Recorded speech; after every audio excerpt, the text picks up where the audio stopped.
Good morning class 11th। आज हम गद्य खंड का चैप्टर 2 पढ़ेंगे। चैप्टर 2 का नाम है मियां नसरुद्दीन और उसकी लेखिका है कृष्णा सोबती। पहले हम उनका थोड़ा परिचय देखेंगे।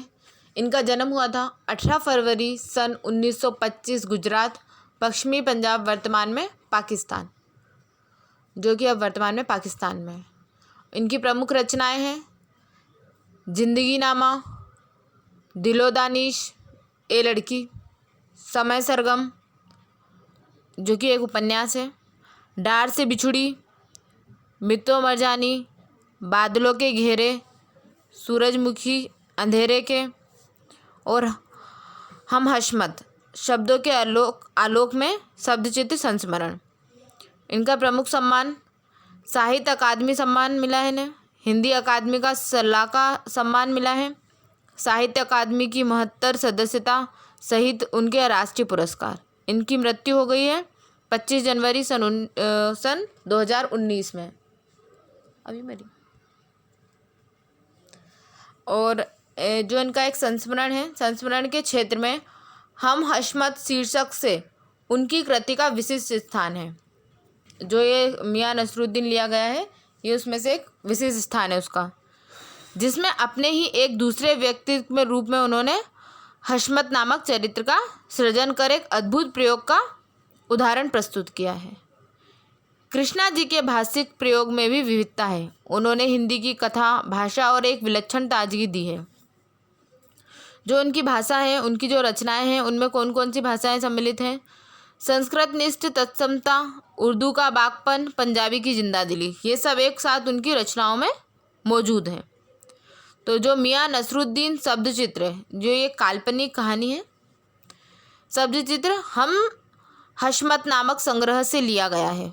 अभी जैसा मैंने ऊपर बताया, इसमें खानदानी नानबाई मियां नसरुद्दीन के व्यक्तित्व, रुचि और स्वभाव का शब्दचित्र खींचा गया है। मियां नसरुद्दीन अपने मसीहाई अंदाज से रोटी पकाने की कला और उसमें अपने खानदानी महारत को बताते हैं। वे ऐसे इंसान का भी प्रतिनिधित्व करते हैं जो अपने पेशे को कला का दर्जा देते हैं और करके सीखने को असली हुनर मानते हैं।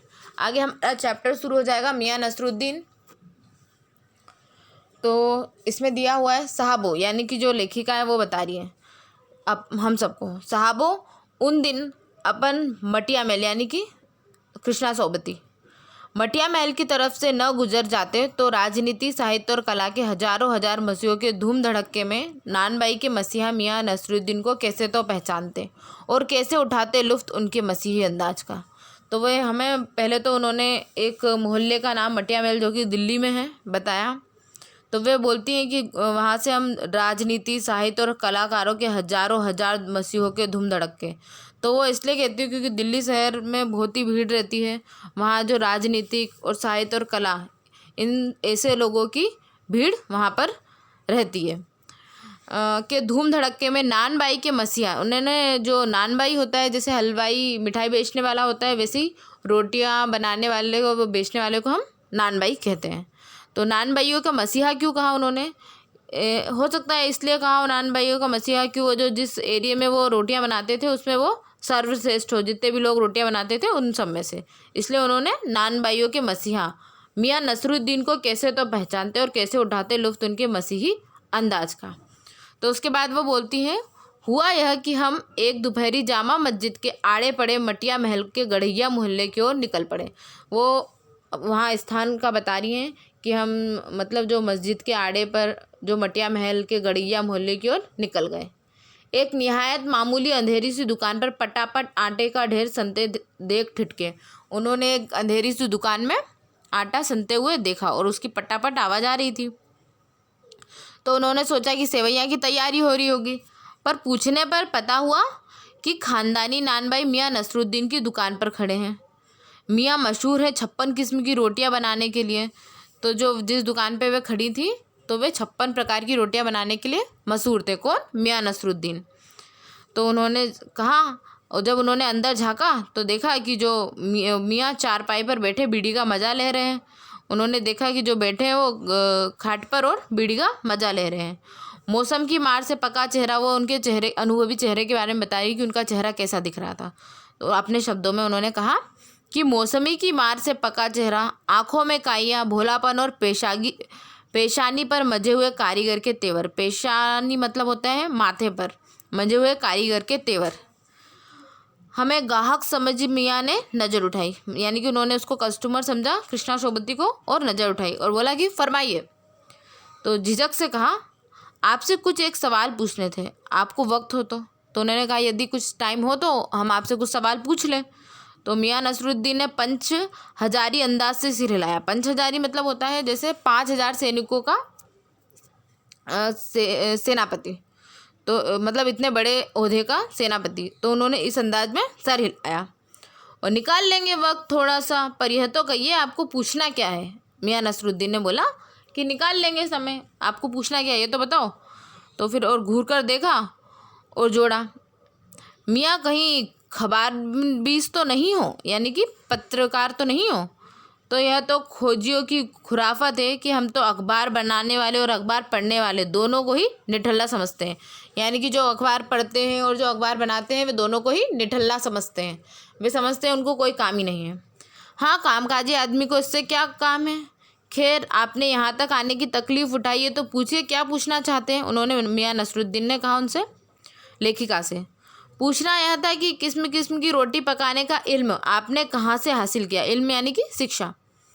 तो वो कहते हैं कि जो आपने ऐसी तरह तरह की रोटियां बनाना सीखी है, कहाँ से सीखी है आपने।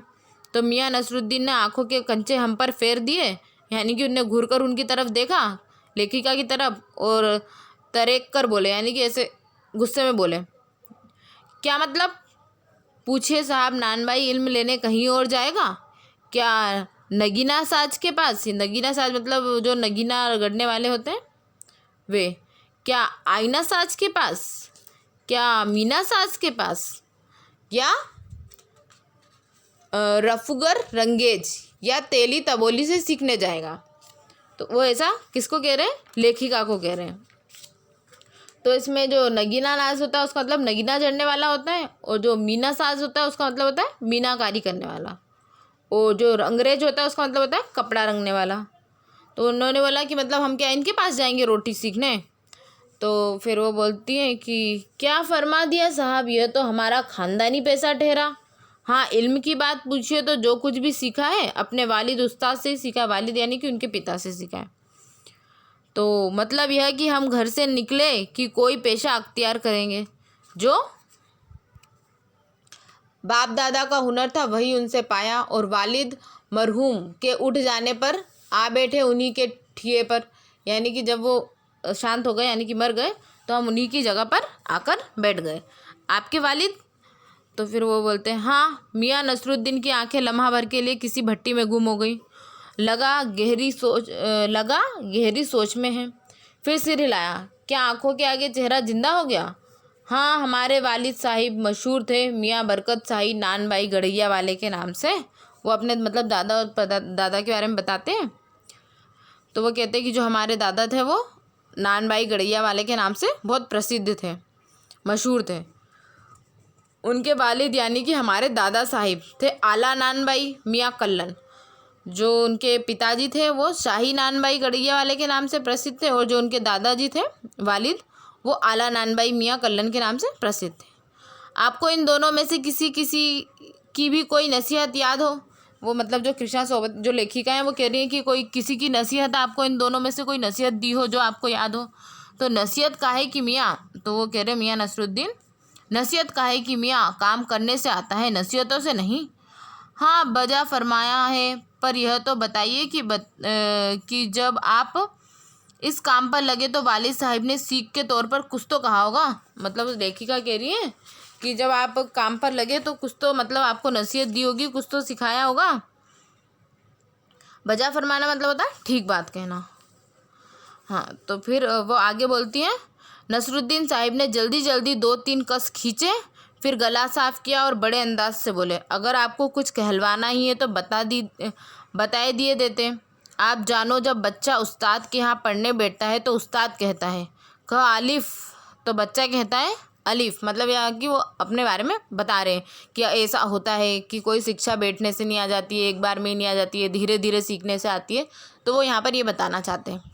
तो वो कह रहे हैं कि अलीफ, तो बच्चा कहता है अलीफ। कहे बे, तो बच्चा कहता है बे। कहे जीम, तो बच्चा कहता है जीम। इस बीच उस्ताद जोर का एक हाथ सिर पर धरता है और शागिर्दे चुपचाप परवान करता है। शागिर्दे मतलब होता है शिष्य। समझे साहिब, एक तो पढ़ाई ऐसी और दूसरी, वो बात में छोड़ देते हैं और फिर कोई वहाँ से गुजर रहा होता है। मीर साहिब, तो वे आवाज़ देते हैं मीर साहिब, कहो भाई मीर साहिब, सुबह ना आना हुआ पर क्यों? वो उनसे पूछ रहे नसरुद्दीन कि सुबह क्यों नहीं आए आप? तो मीर साहिब ने सिर हिलाया, मियाँ अभी लौट के आते हैं तो बतावेंगे कि हम क्यों नहीं आए सुबह। तो वो बोल रहे हैं कि हम अभी लौट कर आएंगे तो बताएंगे। तो आप दूसरी पढ़ाई की बाबत कुछ कह रहे थे ना? इस बार मियाँ नसरुद्दीन ने यूँ सिर हिलाया कि सुकरात हो। हाँ, एक दूसरी पढ़ाई भी होती है। सुनिए, अगर बच्चे को भेजा मदरसे तो बच्चा न कच्ची में बैठा, न बैठा वो पक्की में, न दूसरी में, और जा बैठा तीसरी में। हम यह पूछेंगे कि उन 3 जमातों का क्या हुआ उन 3 क्लासों का। मतलब वो कह रहे हैं कि अगर ना कच्ची में बैठा, ना बैठा पक्की में, और दूसरी में भी नहीं बैठा, सीधे तीसरी में बैठ गया, तो ऐसे क्या बच्चों को आएगा कुछ? तो उन्होंने कहा यह बात मेरी समझ, तो उन्होंने कहा इस बार शाही नानबाई मियाँ कल्लन के पोते अपने बचे कुचे दांतों से खिलखिलाकर हंस दिए। जो नसरुद्दीन थे वे, मतलब उनके जो दांत थे थोड़े बहुत, उनसे खिलखिलाकर हंसने लगे। फिर कहते हैं मतलब मेरा क्या साफ ना था? लो साहिबो, अभी साफ हुआ जाता है। जरा सी देर को मान लीजिए हम बर्तन धोना न सीखते, हम भट्टी बनाना न सीखते, भट्टी को आँच देना न सीखते, तो क्या हम सीधे सीधे नानबाई का हुनर सीख जाते हैं? मतलब वो बता रहे कि धीरे धीरे हमने ये सीखा, पहले बर्तन धोना सीखा, फिर भट्टी बनाना सीखा, भट्टी को आँच देना सीखा, फिर हमने, मतलब ये हुनर धीरे धीरे आता है, ऐसे एक साथ थोड़ी ना आ जाता है। तो मियाँ नसरुद्दीन हमारी ओर कुछ ऐसे देखा कि उन्हें हमसे जवाब पाना हो। फिर बड़े ही मज़े से अंदाज में कहा, कहने का मतलब साहिब यह कि तालीम भी बड़ी चीज़ होती है। सिर हिलाया, हे साहिब माना? तो बोलते हाँ। आगे फिर मियाँ नसरुद्दीन जोश में आ गए, हमने न लगाया होता खोमचा तो आज क्या यहाँ बैठे होते? मतलब वो बता रहे कि अगर हमने खोमचा न लगाया होता तो हम क्या यहाँ बैठे होते? तो फिर वो कहते मियाँ को खोमचे वाले दिनों में भटकते देख हमने बात का रुख मोड़ा। आपने खानदानी नानबाई होने का जिक्र किया, क्या यहाँ और भी नानबाई है? मतलब वो कह रही कि और भी यहाँ पर रोटी बनाने वाले, बेचने वाले हैं। तो उन्होंने उनको घूर कर देखा और कहा बहुतेरे, पर खानदानी नहीं सुनिए। मतलब उन्होंने कहा बहुत सारे हैं पर कोई खानदानी हमने नहीं सुना। दिमाग में चक्कर काट गई है एक बात। हमारे बुजुर्गों से बादशाह सलामत ने यूँ कहा, मियाँ नानबाई कोई नई चीज़ खिला सकते हो? जो बादशाह थे उन्होंने उनके जो बुजुर्ग थे उनसे कहा कि भाई कोई ऐसी नई चीज़ खिला सकते हो? तो उन्होंने कहा हुक्म कीजिए जहाँ पना। तो बादशाह सलामत ने फरमाया कोई ऐसी चीज़ बनाओ जो ना आग से पके ना पानी से बने। तो क्या उनसे बनी ऐसी चीज़? मतलब वो लेखिका कह रही है। तो क्या ना बनती साहिब, बनी और बादशाह सलामत ने खूब खाई और खूब सराई। तो ऐसा वो कह रहे हैं मियाँ नसरुद्दीन। लगा हमारा आना कुछ रंग लाया चाहता है, बेसब्री से पूछा वह पकवान क्या था? कोई खास ही चीज़ होगी। मियाँ कुछ देर सोच में खो गए। सोचा पकवान पर रोशनी डालने को है कि नसरुद्दीन साहब बड़ी रुखाई से बोले, यह हम न बतावेंगे, बस आप इतना समझ लीजिए कि एक कहावत है, न खानदानी नानबाई कुएं में भी रोटी पका सकती है। मतलब वो अपने यहाँ का वो कर रहे हैं, बड़ा चढ़ा के बोल रहे हैं कि ऐसा है कि जो खानदानी नानबाई है वो कुएं पर भी रोटी पका सकती है, ऐसा कहावत है। कहावत जब भी गढ़ी गई हो हमारे बुजुर्गों के कर्तव्य पर पूरी उतरी है। जो हमारे बुजुर्ग थे उनके कर्तव्य पर पूरी उतरी, यानी कि सच्ची बैठी है। मज़ा लेने के लिए टोका, कहावत ये सच्ची भी है कि? मियाँ ने तरेरा, और क्या झूठी है? आप ही बताइए, रोटी पकाने में झूठ का क्या काम? झूठ से रोटी, मतलब तरेरा मतलब होता है कि घूर कर देखा उन्होंने कहा क्या काम? झूठ से रोटी पकेगी? क्या पकती देखी है कभी रोटी जनाब? पकती आँच से, समझे? सिर हिलाना पड़ा, ठीक फरमाते। फिर वो जो लेखिका थी उन्होंने सिर हिलाया, हाँ हाँ।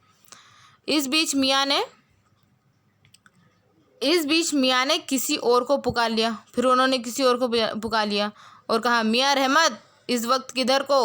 अरे वो लोंडिया ना आई रुमाली लेने, शाम को मंगवा लीजो, वो कह रहे हैं। तो मियाँ एक बात और आपको बताने की जहमत उठानी पड़ेगी। मियाँ ने एक और बीड़ी सुलगा ली थी, सो कुछ फुर्ती पा गए थे। पूछिए, अरे बात ही तो पूछिएगा, जान तो न ले लेवेगा? वो कह रहे हैं कि जो कुछ बात ही तो पूछोगी, जान तो नहीं ले लोगी। उसमें भी अब क्या देर, 70 के हो चुके हैं, फिर जैसे है अपने अपने से ही कहते हो। वालिद मरहूम तो कुछ किए 80 पर, क्या मालूम हमें इतनी मोहलत मिले न मिले। इस मजमून पर हमने कुछ कहते न बनाया तो कहा, अभी यही जाना था कि आपके बुजुर्गों ने शाही बावर्ची खाने में तो काम किया ही होगा। लेखिका कह रही है कि जो आपके बुजुर्ग थे उन्होंने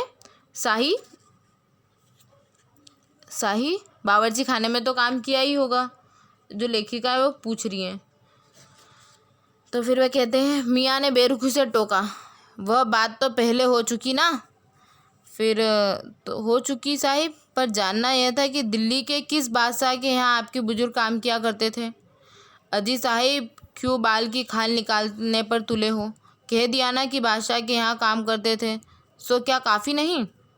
हम खिसियानी हंसी हंसे हैं तो काफ़ी, पर ज़रा नाम ले देते तो वक्त से मिला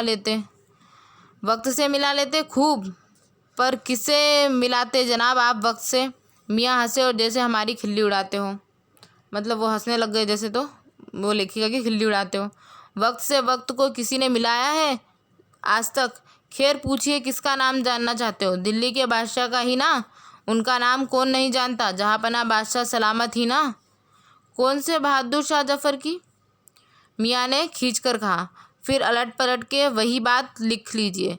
बस यही नाम आपको कौन बादशाह के नाम चिट्ठी रुक्का भेजना है क्या? मतलब वो कह रहे हैं कि जो नाम बता दिया ना इतना काफ़ी है, क्या आपको चिट्ठी भेजना उनके नाम पर?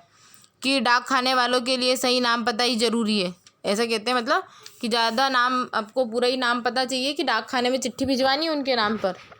फिर आगे वो कहती हैं, हमें बिटर अपनी तरफ देखते पाया तो सिर हिला अपने कारीगर से बोले, अरे ओ बब्बन मियाँ, भट्टी सुलगा दो, काम से निपटे। यह बब्बन मियाँ कौन है साहिब? मियाँ ने रुखाई से जैसे फाक ही काट दी हो। अपने कारीगर और कौन होंगे? मन में आया पूछ लें, आपके बेटे बेटियां हैं। पर मियाँ नसरुद्दीन के चेहरे पर किसी दबे हुए अंधड़ के आसार देख यह मजमून न छेड़ने का फैसला किया। इतना ही कहा, ये कारीगर लोग आपकी शागिर्दी करते हैं? यानी कि मजमून मतलब होता है मामला, विषय, और शागिर्दी मतलब होता है कि वो जो मतलब आपके शिष्य हैं क्या, जो आपकी मतलब आपसे सीखते हैं। तो वे कहते हैं कि खाली शागिर्दी ही नहीं साहिब, गिन के मजूरी देता हूँ। 2 रुपये मन आटे की मजूरी, 4 रुपये मन मैदे की मजूरी। हाँ, ज़्यादातर भट्टी पर कौन सी रोटियाँ पका करती हैं? मियाँ को अब तक इस मजमून में कोई दिलचस्पी बाकी न रही थी, फिर भी हमसे छुटकारा पाने को बोले, बाकर खानी, शीरमाल, ताफ्तान, बेसमी, खमीरी, रुमाली, गाव दीदा, गाजेबान, तुनक्की। फिर तेवर चढ़ा, हमें घूर कर कहा, तुनकी पापड़ से ज़्यादा महीन होती है। महीन? हाँ, किसी दिन खिलाएंगे आपको। एकाएक मियाँ की आंखों के आगे कुछ कौंध गया। एक लंबी सांस भरी और किसी गुमशुदा याद को ताज़ा करके को कहा, उतर गए वे ज़माने और गए वे कद्रजान जो पकाने खाने की कद्र करना जानते थे। मियाँ आप क्या रखा है, निकाली तंदूरी से निकली और हजम। यानी कि वे कहते हैं कि अब जो पहले खाने की कद्र होती थी अब वो कद्र नहीं होती। अब तो क्या, तंदूर से रोटी निकली, खा ली और हजम, बस भूल गए किसने बनाई, कैसी बनाई, और अब कोई कदर नहीं होती। हमने चैप्टर 2 पूरा समझ लिया है। इसके आगे हम इसका अभ्यास अगली कक्षा में पढ़ेंगे। धन्यवाद।